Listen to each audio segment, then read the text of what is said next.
Hi, 8th graders. So you should have checked these answers already in the Google Classroom. Now, if you didn't get those, notice I didn't show any work on these, and there is some work that you're going to have to show in order to make these corrections. If you got any of the number 1 problems incorrect, it probably is because of the sign. So you need to take a look at this and go, okay, so for the first one, if you've got any of those wrong, you've got a negative times a negative, which is a positive. You have opposite signs, you have a negative answer. So these two, most kids don't get wrong unless you just forget the basic computation. The other thing you've got to look at here is when you're going to be adding and subtracting. So if we've got the first one, so you're going to have to write this. If you got any one wrong, you only have to write down what you got wrong. So basically what we were doing all year is a sheet of loose leaf paper. Down here counts as the sheet of loose leaf paper. So if we're taking a look at this, so for the first one, you have -3 times -6. There's really not a whole lot of work that you have to show here. And since I'm left-handed, it's going to kind of cause a shadow, so we'll do the best I can here.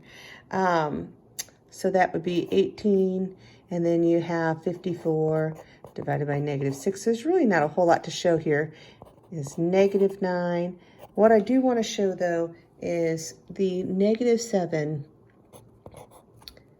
minus a -2. That seems to be one that a lot of kids get wrong. You got to keep, change, change. So when you keep, change, what that's going to do is basically you have -7 plus 2. So it's different signs. Take the difference between the two.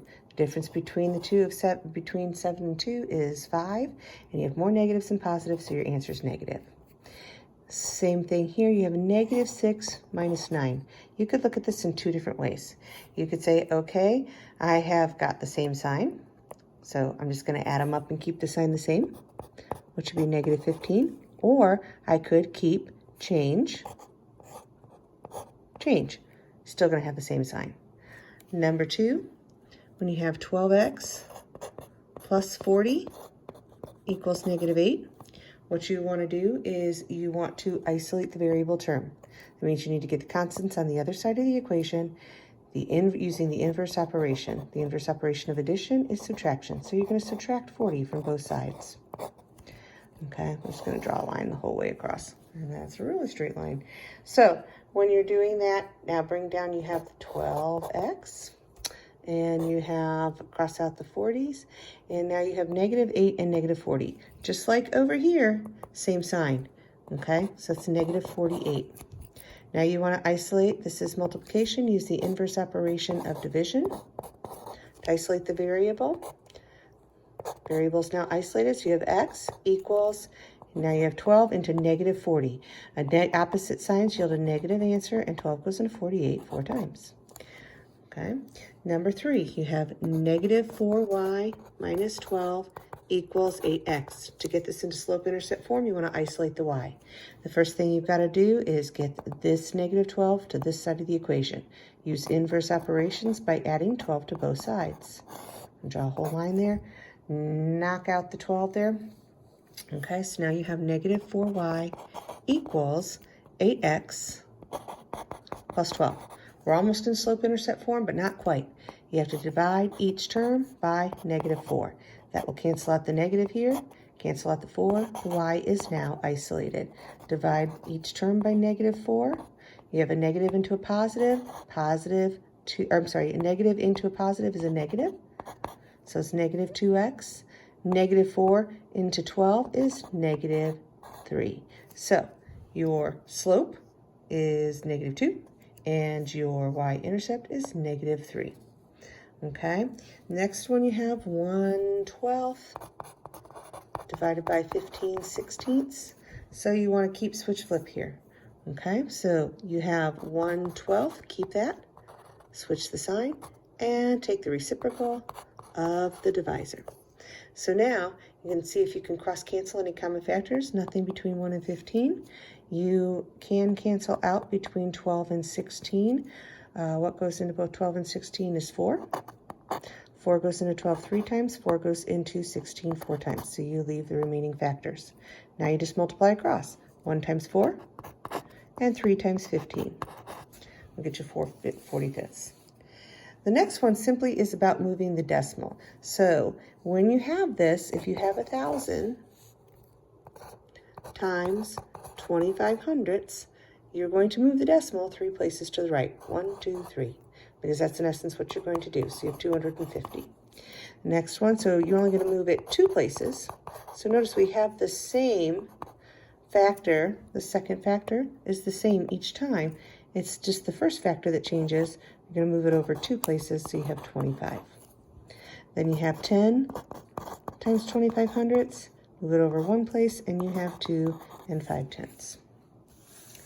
This next one, a lot of people have problems with. So you need to know that surface area of a cone, so remind yourself, surface area of a cone is pi r squared, or pi rs plus pi r squared.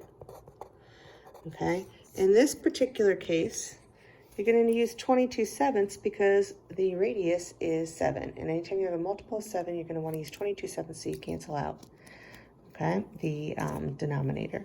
That'll just remove more errors with decimals, and plus it's a lot easier to multiply. So if you have this, you want to write your given. So your pi is 22/7, and I gave you the given, and your radius is 7. So now it's just a matter of plugging it into the formula. So when you plug it into the formula, you have pi, so 22/7 times r, which is 7, times the slant height, which is 10. So this is one thing that you're going to do. I've got my paper sliding around here. And then you're going to add that to 22/7 times r squared, which is 7 times 7. So when you do that, you cancel out your 7s, which is what makes it nice. So in essence, you're ending up with 22 times 10, which is 220, plus 22 times 7. So you got to multiply 22 times 7, which I think we did in the other TMC from the first 4 weeks. So you have 154. And now you just have to add 220 plus 154, and that's how you get 374 square inches. Don't forget your unit of measure. If you don't put that, you will lose points. So the next one is about percents. It says what percent is 17 out of 20. There's 2 ways to do this.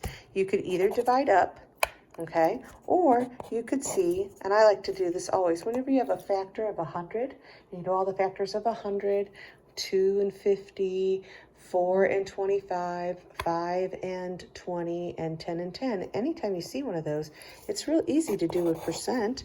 You just set up a proportion. So you just have to figure and use equivalent fractions. How did you get from, what did you multiply 20 to get to 100? And that's 5. So just do the same thing to the numerator, and that will give you your percent. Don't forget when it's asking for a percent that you do have to put it into a percent. 17 times 5 is 85. So 17 out of 20 is 85%. You guys, I give a lot of tests out of 20 points. So I'm used to that because there's 5 20s. So anytime I just multiply it by 5. Or you could say 5, each problem is worth 5 points. That's how you figure that out. Okay, this next one, it says to convert to a decimal. I hope most of you saw that 9/12, the first thing I would do is simplify that. You can see that 3 goes into both of those, and when you do that, you can go, okay, 9 divided by 3 is 3, and 12 divided by 3 is 4. That's a benchmark fraction. You shouldn't have to do any work because you should have that memorized. 3/4 or 3/4 is 75 cents or 75 hundredths. For those of you who don't know that or don't remember that, you can always divide up. That would be 4 into 3. Doesn't go, so you put a decimal, add a 0. 4 doesn't go into 3. 4 goes into 37 times. Add another 0 with 2 left over. 4 goes into 20, 75 times. So that's how you, this is the work that you could show. But I'm okay if you just understand that this is reduced down to 75 hundredths. Always, always, always simplify your fractions before you divide. It makes it so much easier.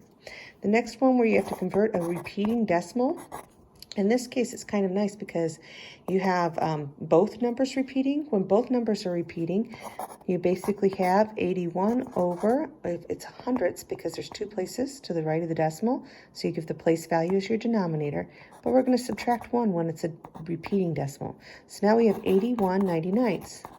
Now you just have to simplify. 9 goes into both of those. So 9 goes into 81 9 times, and 9 goes into 99 11 times. So now you have 9 11ths. The last one, you have 6 minus 4 and 7/8. A lot of kids will give me 2 and 7/8. That is not correct. Why? Because you can't take 7/8 away from nothing. So you have to regroup this, which is really actually not as hard as you think. Take 1 away from 5, so instead, or from 6. So instead of calling this 6, we're going to call this 5 and 8/8. Why 8/8? Because the denominator drives what you're going to have your 1 whole.